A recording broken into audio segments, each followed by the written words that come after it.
ஒரு ஊர்ல ஒரு முனிவர் இருக்காரு. அவரை பாக்குறதுக்கு 4 பக்தர்கள் வராங்க. வந்தவங்க, சுவாமி உலகத்தை புரிஞ்சுக்கவே முடியல, இதுக்கு ஏதாவது வழி சொல்லுங்க அப்படின்னு கேக்குறாங்க. முனிவரும் எனக்கு தெரியலப்பா அப்படின்னு சொல்றாரு. அதுக்கு பக்தர்கள், என்ன சுவாமி எல்லாம் தெரிஞ்சு நீங்களே இப்படி சொல்லலாமா அப்படின்னு சொல்றாங்க.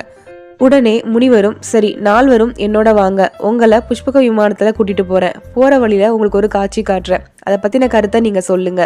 கருத்து தவறா இருந்தா விமானம் உங்களை கீழே தள்ளி விட்டுடும் அப்படின்னு சொல்லிட்டு கூட்டிட்டு போறாரு. காட்டுல புலியும் மானும் குட்டி போட்டிருந்தது.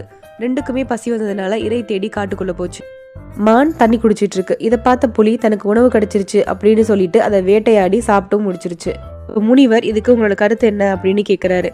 அதுக்கு ஒருத்தன் சரின்னு சொன்னான், இன்னொருத்தன் தவறுன்னு சொன்னான், 3வது ஒருத்தன் சரியும் இல்லை தவறும் இல்லை அப்படின்னு சொன்னான். 3 பேரையுமே விமானம் கீழே தள்ளி விட்டுடுச்சு. 4வது நபர் எனக்கு தெரியல அப்படின்னு சொன்னாரு. முனிவரையும் பக்தரையும் கூட்டிக்கிட்டு விமானம் பறந்து போச்சு. தெரியாது அப்படின்னு சொல்றதுதான் சரி.